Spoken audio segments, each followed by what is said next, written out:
Assalamualaikum warahmatullahi wabarakatuh. Halo sobat semua, selamat berjumpa kembali di channel Pecinta Horor. Kembali kami akan melanjutkan cerita Mewadi Sumur Mati yang masih menyisakan beberapa bagian lagi sebelum ceritanya tamat nanti. Pada episode kedua ini merupakan cerita bagian 9 sampai dengan bagian ke-12. Masih ada kurang lebih 2 bagian lagi hingga cerita ini selesai. Pada episode pertama telah dikisahkan sampai meninggalnya Bude Lastri yang diduga oleh masyarakat sekitar mempunyai kelainan jiwa atau bahkan dituduh menganut perjanjian dengan lembut yang dikenal sebagai bahu lawean. Sekarang hanya Erna dan Mbak Sari yang menempati rumah Bude Lastri, dan Mbak Sari pun tidak selalu ada di rumah. Berangkat pagi-pagi dan pulang sore menjelang malam karena tempat kuliahnya yang lumayan jauh dari rumah. Bagaimana kelanjutan ceritanya? Langsung saja kita simak Mewadi Sumur Mati episode kedua, ditulis oleh Aristia Indah Pramudia Kevir.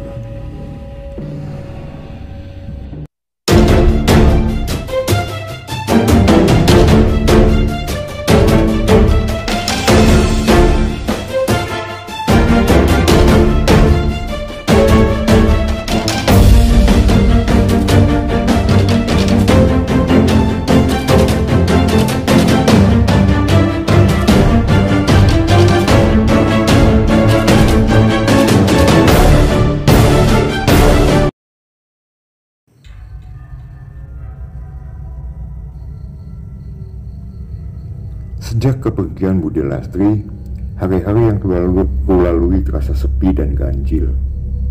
Setiap malam tercium aroma kembang setaman yang berpadu dengan kemenyan. Persis seperti aroma yang diciptakan Bude Lastri setiap malam Jumat. Aku berusaha berprasangka baik. Mungkin Mbak Sari menyiapkan sesaji untuk berjaga-jaga jika arwah Bude Lastri datang. Lagi pula setiap pagi pendopo sudah bersih dari nampan yang berisi baskom kembang setaman dan kemenyan. Komunikasiku dengan Mbak Sari nyaris tidak pernah. Mbak Sari selalu berangkat pagi buta dan pulang setelah surup. Sesampai di rumah, Mbak Sari lebih banyak menghabiskan waktu di kamar. Aku tak ingin mengganggu Mbak Sari. Mungkin dia masih berkabung. Entah kenapa sejak Bude Lastri berpulang, aku jadi sering melamun. Akhir-akhir ini aku juga sering berangkat sekolah sendiri. Yuni berangkat sekolah lebih pagi karena sekalian mengantar panen kacang panjang ke tukang tenongan. Tukang tenongan itu penjual bubur, sayur, dan jajan pasar di pojok gang. Adik berangkat dengan teman-teman yang ikut eskul basket. Saat aku hendak menyeberang, seseorang menarik tanganku kasar. Aku terbangun seketika dari lamunanku. Mungkin karena sudah terbiasa, aku bisa berjalan ke sekolah meskipun sedikit linglung. Aku memandang seseorang yang menarik tanganku. Dia bagaikan malaikat yang bersinar dengan terang, atau mungkin karena refleksi sinar matahari. "Lihat ini, jangan gitu dong. Mata nggak pedes apa?" tanya lelaki itu melepaskan pegangan tangannya. "Iya, maaf." Aku tergagap. "Jalan itu jangan sambil melamun. Untung aja nggak kesambar angkot. Kan kasihan angkotnya. Ini cowok ganteng-ganteng, tapi nyerososnya kayak nggak ada rem. Nyelekit lagi." "Terima kasih," ucapku sambil berlalu meninggalkannya. Aku sudah malas berdebat pagi. Aku tak bisa fokus sepanjang hari. Saat pulang sekolah bersama Yuni, aku mendapati cincin peninggalan Bude Lastri yang melingkar di jari manis Yuni. Setelah beberapa hari yang lalu dipinjam Mbak Sari. "Cincin kamu kok beda, Yun?" tanya aku sambil membolak-balikan telapak tangan Yuni. "Beda gimana?" Ya beda aja. Aku sulit menjelaskan perbedaannya. Cincin yang dulu tampak bersinar dan hidup, baik di sisik maupun matanya. Cincin yang dipakai Yuni sekarang seolah cincin biasa. Ini cuma karena nggak dibersihkan saja, nak. Nanti kalau digosok juga bersinar lagi, jawabnya enteng. Kapan Mbak Sari balikin cincinnya? 2 hari yang lalu dititipkan Limono yang tiap hari ngelaju kerja di Solo. Benar juga kata Yuni. Tapi entah kenapa aku merasa cincin itu bukan cincin yang sama. Aku pernah sangat ingin memilikinya, tapi setelah melihat cincin ini, aku tidak lagi menginginkannya. Sepulang sekolah, aku merebahkan diri di kamar. Setelah itu, aku membersihkan rumah. Sepeninggal Bude Lastri, aku yang mengambil alih tugasnya. Hingga malam tiba, Mbak Sari tidak kunjung pulang. Akhirnya, kuputuskan untuk makan terlebih dulu tanpa menunggunya. Kemudian aku mengunci pintu dan masuk kamar untuk belajar. Mbak Sari membawa kunci cadangan, jadi tak masalah jika aku ketiduran karena pintu sudah kukunci.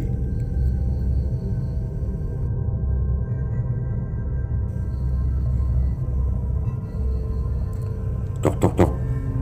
Aku terbangun tengah malam karena mendengar suara ketukan pintu. Aku membuka pintu sambil mengucap kedua mataku. Ada apa, Mbak? Tanyaku sambil menutup mulut karena menguap. Ayo siap-siap, ada wayangan. Mbak Sari tampak sumringah, tak seperti biasanya. Dia memakai setelan kebaya dan jarik. Aku merasa ada yang aneh. Kenapa aku tidak tahu kalau akan ada pementasan di desa? Apalagi wayangan adalah acara yang besar. Tapi sudahlah, aku saja yang ketinggalan berita mungkin. Aku segera kembali ke kamar untuk bersiap. Aku memakai setelan kebaya merah dan jarik milik Bude Lastri. Tak lupa aku menyanggul rambutku agar penampilanku serasi. Melihat pantulan diriku di cermin, rasa kantuk hilang seketika. Aku kembali terhipnotis dengan bayanganku. Cantik, gumamku dalam hati. Aku mengekor langkah Mbak Sari. Kami berjalan menuju dapur. Ada banyak orang di dapur yang sedang sibuk memasak dan menata aneka hidangan. Ada bubur, wajik, kue putu, lemper, jada, sampai goreng opor dan telur, dan masih banyak hidangan lain. Samar-samar aku mendengar alunan gamelan. Mbak Sari memberi isyarat agar kami segera bergegas. Kami berjalan menuju kebun belakang. Ternyata di kebun belakang ramai orang sedang mengobrol lesehan. Asap rokok lintingan tembakau mengepul dari mulut bapak-bapak sambil mereka mengobrol dan menikmati hidangan. Mbak Sari menggandengku menuju panggung yang bersebelahan dengan panggung yang digunakan untuk pementasan wayang. Aku melihat Bude Lastri duduk bersama seorang pria di pelaminan. Mereka memakai busana pengantin basahan. Keduanya sangat serasi. Bude Lastri sangat cantik dan anggun, dan pria itu sangat tampan, gagah, dan berwibawa. Mereka tampak bahagia. Saat aku hendak menuju ke arah Bude Lastri, aku merasa beberapa orang menarikku dengan sangat kasar. Aku meronta, tetapi mereka menarik lebih kencang dan menyakitkan. Aku kehabisan tenaga. Saat mereka berhasil menarikku, tubuhku lemas dan semuanya menjadi gelap. Indera penciumanku merasakan bau yang tajam dan menyengat. Padahal aku membuka mata. Ku Aku pendarkan pandangan di sekitar. Aku bingung, di mana aku berada? Ini seperti ruang tamu. Aku melihat ada Pak Badun dan istrinya, juga laki-laki yang terlihat seperti malaikat penolongku tadi pagi. Kenapa dia juga ada di sini? Kepalaku pusing memikirkannya. Ini anak ngelamun kok jadi hobi. Lihatin itu, biasa aja. Nggak pedes apa liatin orang nggak pakai kedip. Laki-laki itu ternyata masih sama, menyebalkan. Wajahku memanas. Mungkin sekarang semerah tomat karena menahan malu. Kamu itu mbok yang sopan sama perempuan. Bu Badun menatap tajam laki-laki itu. Maafkan ibu ya, Duk. Bu Badun duduk di sampingku sambil memberikan segelas air putih. Aku meraih gelas tersebut dan meminumnya hingga tandas. Aku coba mengingat yang kualami dan bagaimana aku sampai bisa berada di rumah Pak Badun. Saya kenapa bisa berada di sini, Pak? Hening. Mereka berpandangan. Tadi kami kebetulan lewat saat pulang ronda. Lalu kami mendengar anak bapak teriak-teriak dari arah sumur belakang rumahmu. Ternyata dia lagi megangin kamu yang mau nyemplung ke sumur, kata Pak Badun menatapku dalam-dalam. Aku tuh heran, ngapain kamu tengah malam ke kebun belakang sendirian? Mana pakai kebaya kayak mau kondangan. Ditegur juga diam. Lama-lama malah naik ke tepi sumur. Badun Junior menceritakan runtut. Aku hanya bisa memijat kepalaku. Aku benar-benar pusing dengan begitu banyak kejadian aneh yang kualami. Kamu ada masalah apa, Nduk? Kenapa sampai berpikir pendek seperti itu? Pak Badun menatapku lekat. Aku bengong sesaat. Apa-apaan mereka ini? Bisa-bisanya mereka pikir aku mau bunuh diri. Tadi Mbak Sari mengajak saya ke pernikahan Bude Lastri. Saya tidak bohong, Pak. Aku yakin mereka tidak akan mempercayaiku. Atau bahkan aku dianggap kehilangan kewarasan. Mereka saling melempar pandangan. Pak Badun kemudian keluar, entah kemana. Tak berapa lama beliau kembali bersama Mbah Waringin. Kamu nggak apa-apa, Tonduk? Mbah Waringin tampak cemas. Beliau duduk di sampingku. Nggak apa-apa, Mbah. Mbak Sari kemana? Kok cuma saya yang di sini? Mereka kembali bertatapan. Mereka tampak bingung dengan pertanyaanku. Sejak kepergian Mbak Yu, kesehatan Duk Sari menurun. Dia tinggal di rumah Mbak Yu Darsi di Solo. Mbak Waringin menjelaskan dengan sangat hati-hati. Ingatanku kembali saat Mbak Sari menemaniku setelah peringatan 7 hari Bude Lastri. Kalau Mbak Sari ada di rumah Bude Darsi, lantas siapa yang menemaniku selama ini? Udara di sekeliling mendadak menjadi dingin. Tubuhku menggigil dan semua berubah menjadi gelap. Hanya terdengar suara-suara yang memanggil namaku yang perlahan menghilang.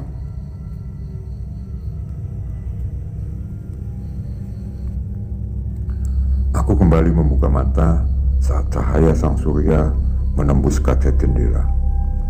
Aku masih berusaha mengumpulkan kesadaran. Kulihat bayangan Adit dengan seragam sekolah melintas di depanku. Tapi anehnya, dia mengabaikanku dan berlalu begitu saja. Kini hanya ada aku dan Badun Junior yang tidur dengan posisi duduk membelakangiku. Aku menggoyangkan tubuhnya perlahan. Kamu gak sekolah? Aku izin gak berangkat PKL. Jawabnya tanpa menoleh. Kalau diajak ngomong, Lihat nak lawan bicara apa?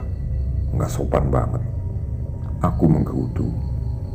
Ogah, kamu kalau lihat aku nggak pakai kedip sih. Dia ternyata masih sama, menyebalkan. Norak tahu, tambahnya. Aku mendengus kesal. Aku kembali teringat kejadian beberapa hari ini. Mbak Sari selalu membelakangiku. Saat makan bersama, dia selalu menundukkan wajah. Kami tak pernah bertatap. Aku terlalu larut dalam lamunan. Sampai-sampai aku tak menyadari kapan Badrun Junior pergi. Tiba-tiba saja dia sudah datang membawa sepiring nasi lengkap dengan lauk dan segelas air putih. Bengong lagi, pantesan kesambet, ucap cowok tengil itu sambil menyodorkan piring dan meletakkan gelas di meja yang berada tepat di sampingku. Aku mulai menyuapkan nasi, sendok demi sendok. Kok temanku bisa ada di sini? Adit, dia kos di sini. Dia membuka stoples emping dan memakannya dengan lahap. Aku telah menyelesaikan sarapanku. Aku beranjak, berniat membantu membereskan dapur. Badrun Junior dengan cepat mengambil piring dan gelas dari tanganku. Sudah, biar aku saja. Aku hanya mematung. Ada desir-desir aneh yang kurasakan dalam jantungku. Kalau kamu ke dapur, tar nyelinap lewat pintu belakang, terus nyemplung sumur lagi. Kan aku juga yang repot, ucapnya santai. Hampir saja aku melayang. Aku bukan hanya merasa dihempas, melainkan dibanting. Harga diriku bagai terkoyak oleh kata-katanya. Dasar Badrun Junior, gerutuku. Tak kusangka dia menghentikan langkah dan berbalik mendekatiku. Dia menatapku dengan tatapan yang sama sekali tak bisa kuartikan. Namaku Damar. Damar Dala Danayaksa. Panggilnya simpel saja, gak perlu embel-embel. Gak perlu embel-embel nama bapakku. Itu gak keren. Dia melenggang meninggalkanku dengan gaya sok percakapan. Tapi ya memang cakep sih. Kupikir dia bakal marah. Pantes saja cewek-cewek termehek-mehek, termasuk Yuni. Dia tidak cuma ganteng, tapi gayanya yang cuek membuatnya terlihat keren. Sore hari bapak datang ke rumah Pak Badrun. Tidak hanya bapak yang datang, tapi ada Mbak Waringin dan Pak Sidik yang merupakan kerabat keluarga Ndoro Broto. Sebaiknya Nduk Erna tidak berada di sini untuk sementara waktu, Pak, ucap Mbak Waringin sambil mengisap rokok tingwe buatannya. Bapak terlihat heran. Sebenarnya ada apa ini, Pak? Apa anak saya melakukan kesalahan? Bapak bertanya hati-hati. Pak Sidik menceritakan kejadian-kejadian yang aku alami sepeninggal Bude Lastri. Dari Mbak Sari jadi-jadian hingga insiden aku hampir terjun ke sumur. Demi keselamatan Nduk Erna, lebih baik dia dipindahkan ke tempat yang jauh, sejauh yang Bapak bisa, ucap Mbak Waringin. Maksudnya bagaimana, Mbak? Kalau bisa, Nduk Erna harus pergi meninggalkan pulau, harus melintas laut, jelas Mbak Waringin. Aku dan Bapak saling bertatap. Sangat berat bagi kami sekeluarga untuk berpisah jauh. Tapi kami tidak punya pilihan. Jika tetap berada di sini, aku yakin mereka akan mengajakku kembali. Dengan berat hati, kami harus menerima aku dipindahkan keluar pulau. Kami sepakat, aku akan dititipkan di rumah Simbah, orang tua ibu yang berada di Lampung. Hari ini hari terakhir aku bersekolah di SMA impianku. Kemarin aku sudah berpamitan dengan tetangga kos. Kini aku berpamitan dengan teman-teman sekolah. Sepulang sekolah, aku menuju kantin. Kantin buka hingga sore karena banyak kegiatan ekstrakurikuler dan tutor yang berlangsung hingga sore. Seseorang meletakkan segelas es jeruk, kemudian duduk di hadapanku. Kami terdiam sesaat. Entah mengapa, aku merasa jauh dari Adit yang dulu ku kenal. "Maaf," Adit mulai mengangkat suara. "Untuk apa?" tanyaku sambil tersenyum. "Maaf telah mengabaikanmu. Maaf, aku tidak ada saat kamu butuh." "Gak apa-apa, Dit. Lalu bagaimana dengan kita? Aku sudah sejauh ini mengikutimu." Adit meraih kedua tanganku dan menatap penuh harap. "Aku nggak tahu, Dit. Kamu tahu sendiri kan keadaanku bagaimana." Aku melepaskan genggaman tangan Adit perlahan. Adit mendengus kasar. Diminumnya es jeruk hingga tandas. Kemudian dia beranjak meninggalkanku. Aku memanggilnya berkali-kali, namun dia tetap saja berlalu mengabaikanku. Tak ingin berlama-lama melamun, aku beranjak meninggalkan kantin. Aku menyusuri koridor sekolah dengan langkah gontai. Tiba-tiba saja ada yang mendorongku ke lorong antar kelas. Dia memojokkan tubuhku dan berusaha mendekatkan wajahnya. Aku terus meronta dan berhasil mendorongnya hingga tersungkur. "Kamu jahat," teriakku sambil menjauh dari sosok yang kukenal dengan sangat baik. "Maaf, Nak, aku hilaf." Adit bangkit dan berjalan mendekatiku. "Jangan mendekat. Aku udah gak mengenali kamu lagi, Dit." Aku berlari meninggalkannya. Aku sangat kecewa. Tak terasa mataku memanas. Kenapa Adit yang dulu ku kenal begitu cepat berubah? Kenapa saat terakhir kami bertemu dia harus meninggalkan kenangan yang seperti ini? Sore ini kami mengemas barang-barang yang akan kubawa pindah. Aku tak membawa banyak barang di kos, hanya beberapa baju dan buku, sehingga tak butuh waktu lama untuk berkemas. Ada sebuah benda yang ragu kubawa. Benda ini bukan milikku, namun benda ini jelas tak bertuan. Dengan hati-hati, aku memasukkan ke dalam ranselku. Kemudian kami bergegas meninggalkan kediaman Doro Broto sebelum matahari terbenam. Keesokan harinya, kami sudah siap untuk berangkat ke Lampung. Bapak dan Ibu khawatir tidak bisa mengatasi gangguan makhluk dari kediaman Doro Broto. Kami berangkat sore hari dengan bus dari terminal Klaten. Dari kejauhan, sesosok laki-laki mendekat. Tanpa basa-basi, dia mencium tangan kedua orang tuaku. Aku masih mematung tak percaya. "Kok kamu ada di sini, Le?" tanya bapak. "Saya baru pulang PKL, Pak. Jadi sekalian saja ke sini." Damar tersenyum tulus. Kami ngobrol lama. Ternyata dia tak seburuk dugaanku. Seandainya saja aku tidak pindah, mungkin kami bisa menjadi teman baik. Akhirnya bus yang kami tunggu datang.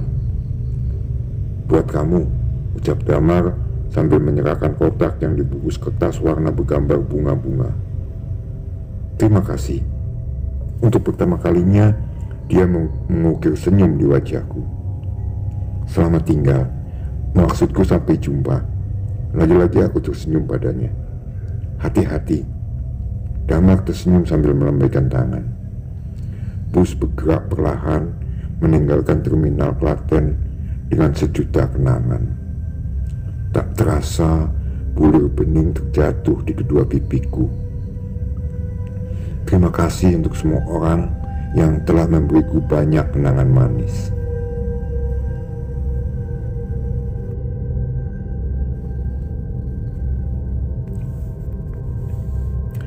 Hampir 2 hari kami menempuh perjalanan ke Lampung. Bapak dan Ibu berencana menemaniku beberapa hari hingga aku terbiasa tinggal di lingkungan baru. Saat kami tiba di rumah Simba, semua orang menyambut kami dengan hangat. Di rumah Simba ada Simbah Kakung, Simbah Putri, Bude Minem, dan 2 orang rewang, asisten rumah tangga maksudku. Simba adalah transmigran angkatan pertama. Beliau turut andil dalam terbentuknya kampung ini. Bagaimana perjalanannya? Capek ya? Rumah Simba jauh ya Cahayu? Simbah Putri memelukku, kemudian menggandengku ke rumah. Aku tersenyum tipis. Memang perjalanan ini cukup melelahkan. Tidak begitu capek kok Mbah, jawabku basa-basi. Ini Parti sama Wuni.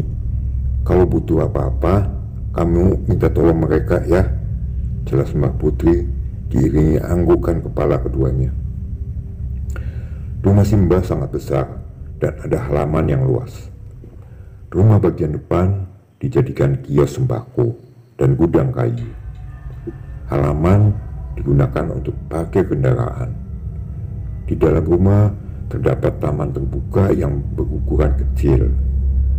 Kamar-kamar mengelilingi taman sehingga mendapatkan padang hawa, cahaya dan udara yang cukup. Terdapat 7 kamar tidur, namun hanya 4 yang digunakan, termasuk kamarku. Ada 3 kamar kosong yang dibatasi oleh taman. Kamarku berada di dekat kamar Simba. Simba mengajak kami berkeliling bertemu dengan kerabat yang lain. Rasa lelah terobati dengan jalan-jalan. Sesampai di rumah, aku membereskan kamar. Sementara bapak, ibu, Bude Minem, Simbah Kakung, dan Simbah Putri ngeteh di gudang kayu. Aku membuka bungkusan yang diberikan Damar.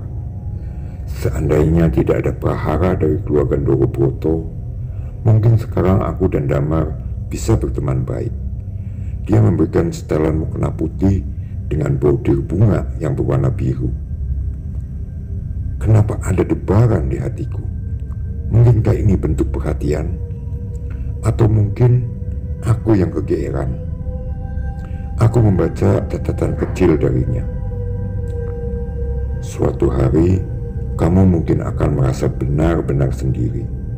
Semua orang mungkin akan meninggalkanmu, tapi dia akan selalu ada, bagaimanapun keadaanmu. Hadiah ini sangat bagus, aku sangat menyukainya. Tapi sayangnya, aku hampir tidak pernah menggunakannya. Aku memakai mukena hanya saat sholat tarawih, sholat Idul Fitri, dan sholat Idul Adha. Tak terasa aku tergugu memeluk mukena dari Damar. Ada rasa yang tak bisa kupahami. Setelah kami makan malam dan ngobrol melepas rindu, kami kembali ke kamar masing-masing untuk melepas lelah. Aku tidur di kasur bersama ibu, sedang bapak menggelar tikar untuk tidur di bawah.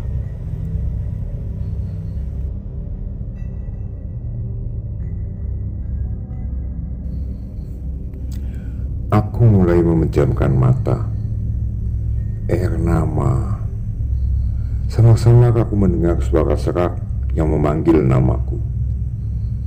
Aku mencoba mengabaikan. Namun semakin lama suara itu terdengar semakin jelas. Aku beranjak dari tempat tidur untuk mencari sumber suara. Tiba-tiba lemari pakaianku berguncang hebat. Ragu-ragu aku membukanya. Ada patung Bude Lastri yang dulu diletakkan di dekat bak mandi. Seingatku, patung ini kumasukkan dalam ransel. Bagaimana mungkin bisa pindah ke dalam lemari?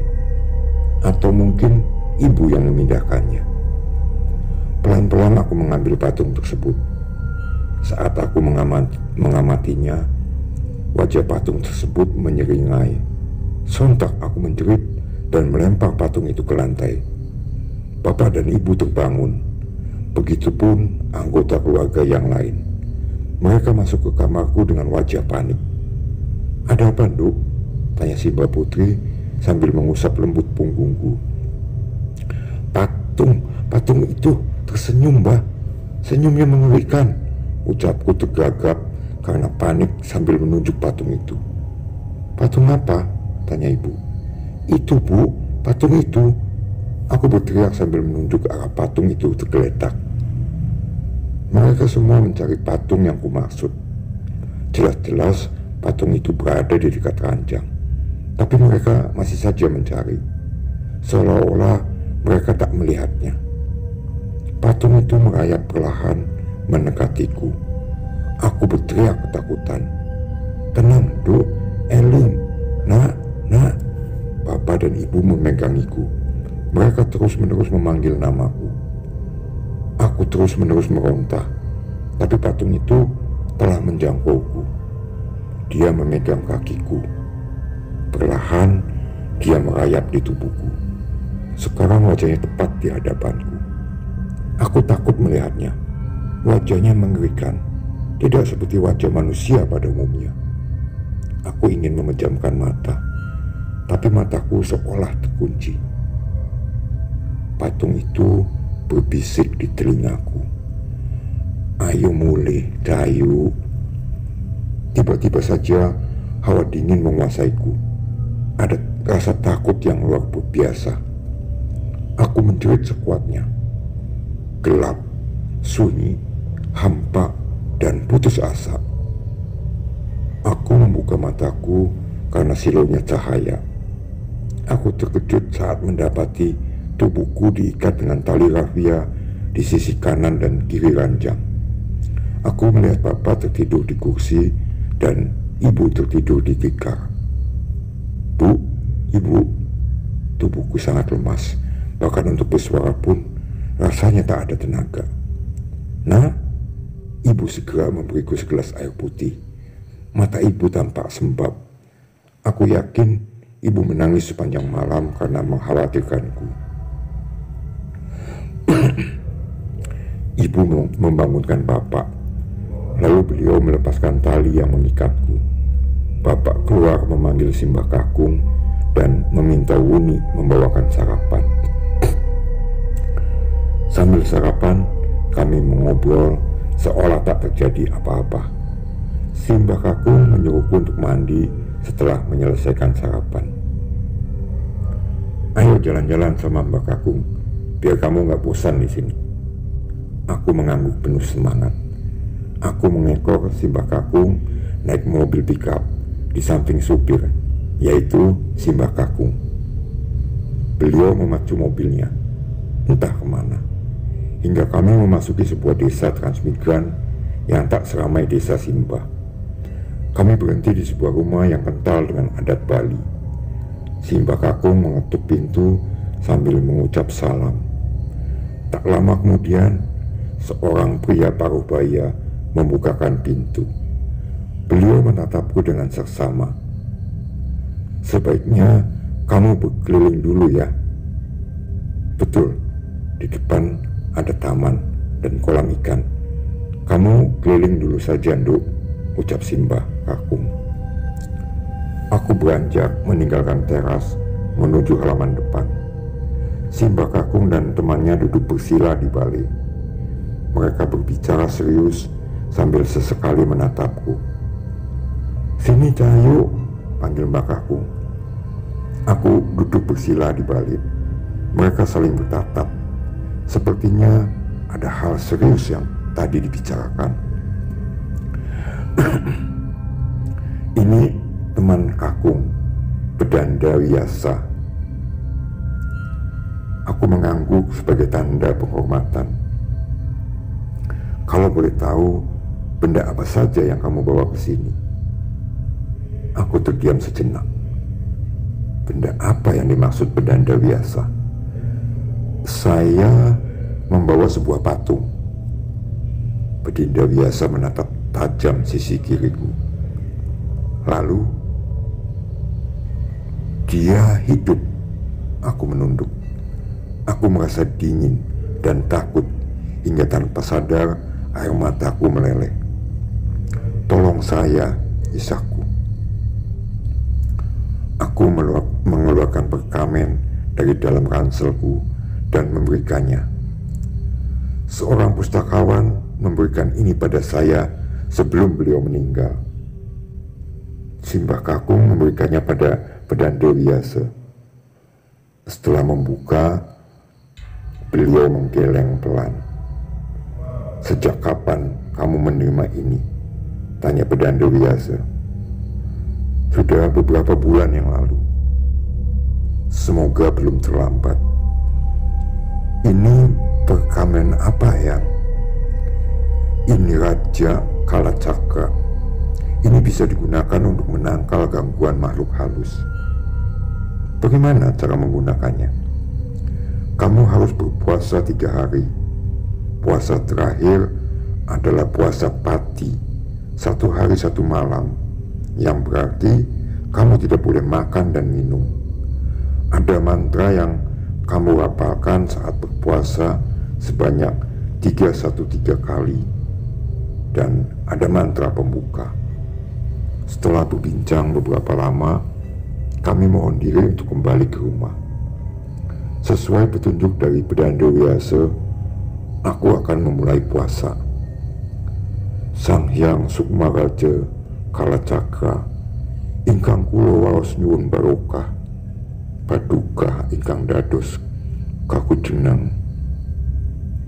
Yamo Raja Jaromaya, Yamarani Niramaya, Yasilapa Palasihwa, Yamidoro Trodonia, Yamidosa Sadomia, Yada Yuda Dayudaya, Yasiyaca Cayasiya, Yasihama Mahasiya.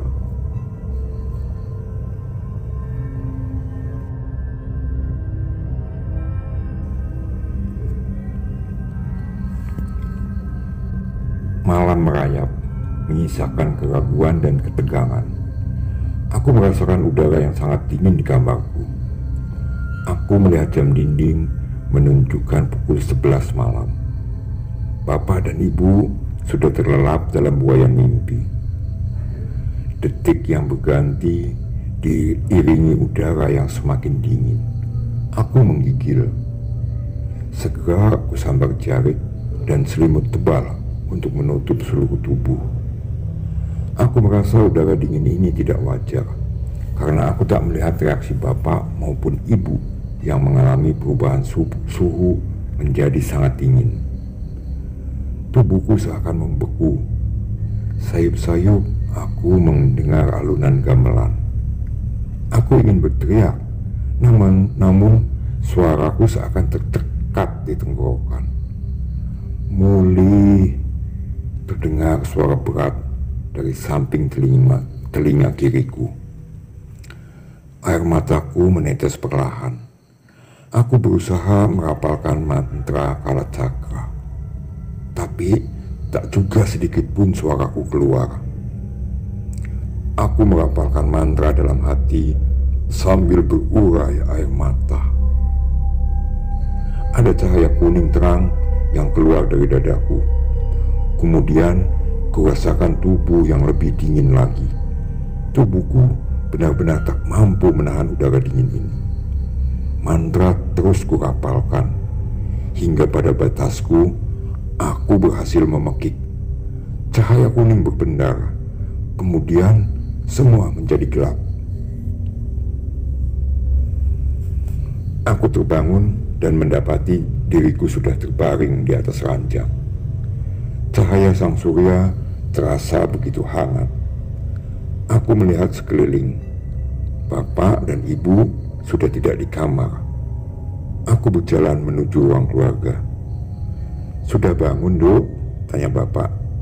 "Sarapan dulu, Duk." Ibu mengajakku duduk di ruang makan. Kemudian beliau mengambilkan sarapan. Aku duduk bersama anggota keluarga. Setelah selesai sarapan, aku segera mandi. Aku masih bingung dengan kejadian tadi malam. "Ayo jalan-jalan sama Mbak Kakung," ajak Simbah sambil memberikan helm.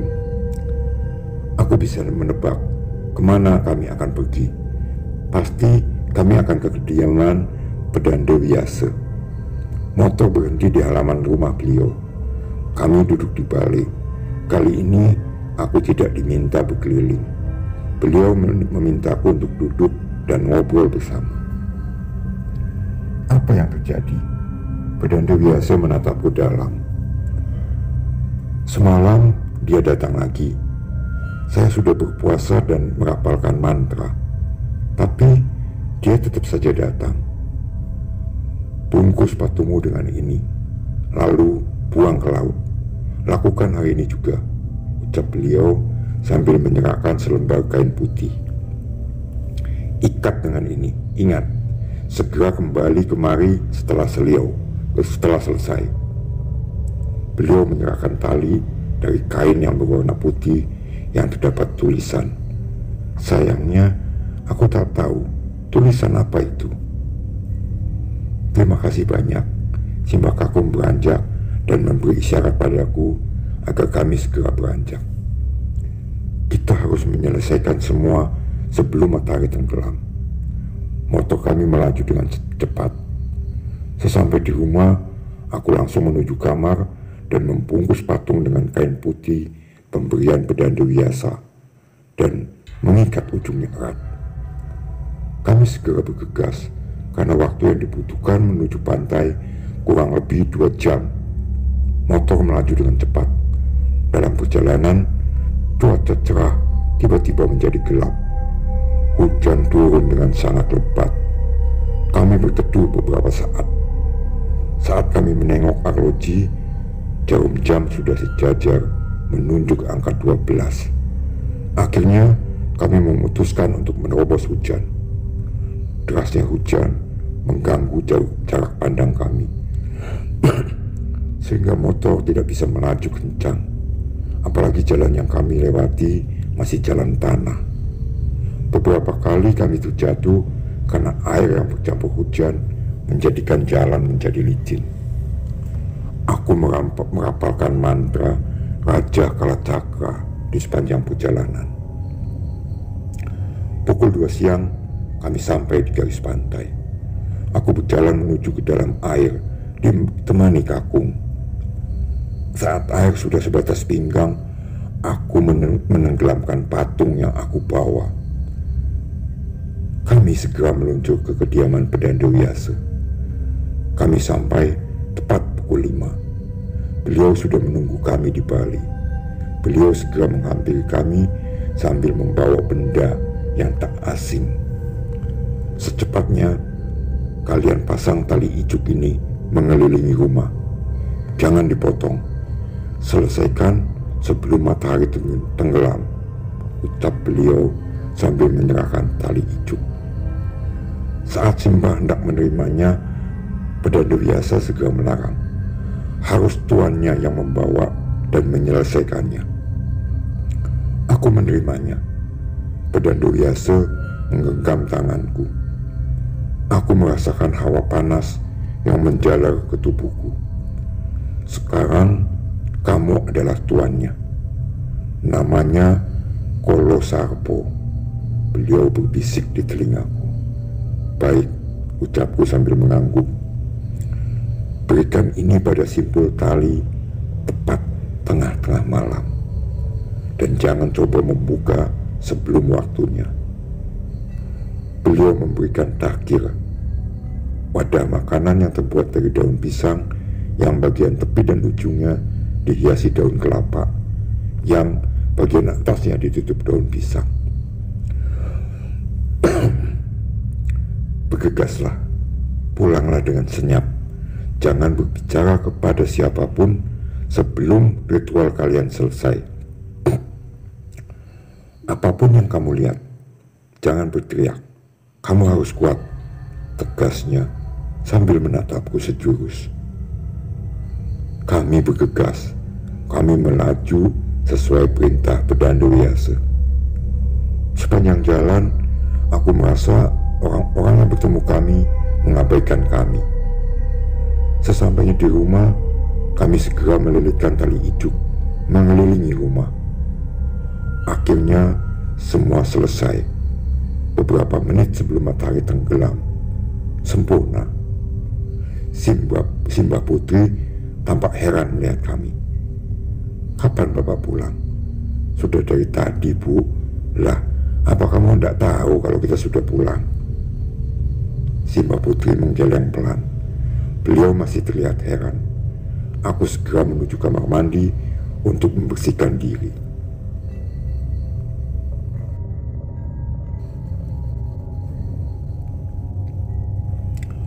Tepat tengah malam, aku keluar rumah untuk memberikan takdir yang dimaksud pedanda biasa. Aku membukanya perlahan. Sebenarnya sedari tadi aku penasaran dengan isinya. Akhirnya sekarang aku bisa mengobati rasa penasaranku. Aku melihat beras, melati, dan manggar, bunga kelapa yang dicampur menjadi satu. Entah sejak kapan tali ijuk berubah menjadi seekor ular hitam yang sangat besar. Mungkin karena tadi aku terlalu fokus pada isian takir. Ular besar itu perlahan mendekat dan memakan apa yang ada dalam takir yang berada di telapak tanganku. Ingin rasanya aku berteriak sejadi-jadinya, tapi aku teringat pesan pedandu Yase. Aku hanya bisa mematung sambil memejamkan mata. Sesekali aku beranikan diri melirik ular tersebut. Setelah ular itu kembali melingkarkan tubuhnya, itu berarti ritual memberi makan sudah selesai. Aku berdiri perlahan dengan gemetar, antara takut dan kaget dengan yang baru saja terjadi. Aku kembali ke kamarku untuk melepas lelah. Aku mencoba memejamkan mata. Tak berselang lama, lagi-lagi hawa dingin menyergap. Aku membuka mata. Kurasakan sakit di ulu hati dan bersendian karena tidak tahan melawan hawa dingin. Aku mendengar ada kegaduhan di luar. Dengan tertati-tati, aku keluar rumah. Aku melihat 2 ekor ular besar sedang bertarung. Di seberang jalan, aku melihat seseorang yang menyerupai patung Bude Lastri menyeringai. "Ayo, Muli, Cayu," ucapnya tanpa suara, namun aku bisa membaca gerak bibirnya. "Kakung," aku memekik sekencang-kencangnya. Simbah Kakung, Simbah Putri, Bapak dan Ibu tergopoh-gopoh mendekatiku. Mereka tampak panik dan heran. Kenapa aku membuka pintu pada jam ini? "Duk," Ibu menangis sambil memelukku. Aku tak bisa menggerakkan tubuhku. Mataku seolah dipaksa menyaksikan kedua ular itu bertarung. Aku mendengar Bapak, Ibu dan Simbah Putri memanggil namaku berulang kali. Namun aku tak bisa. Aku tak tahu kapan aku tak sadarkan diri. Namun saat pagi tiba, aku sudah berada di atas kasur. Dan parahnya, dia sudah berada di sampingku. Aku berjingkrak dan segera berlari keluar. Aku menemukan tali ijuk yang simpulnya sudah terlepas.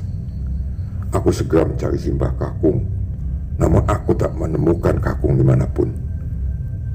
Setelah menunggu beberapa lama, Simbah Kakung datang bersama pedandu Yase. Aku segera menyambut mereka. "Simpulnya terlepas," ucapku gugup. Simbah Kakung dan pedandu Yase saling berpandangan. "Biarkan aku melihatnya," ucap pedandu Yase. Aku segera mengajak mereka ke kamarku. Aku trauma menyentuh patung aneh tersebut. Patung itu bagai kutukan bagiku. Pedandu Yase menatap tajam patung itu dari luar kamar. Dia harus dikembalikan ke tempat asalnya. Aku menunduk. Saya akan mengembalikan patung itu ke Jawa. Patung itu bukan berasal dari dunia kita. Kamu harus segera mengembalikannya sebelum terjadi petaka. Saya harus bagaimana? ucapku putus asa. Kamu harus mencari tahu dari mana benda ini berasal. Aku terduduk lemas. Aku sudah lelah, sangat lelah dengan semua ini.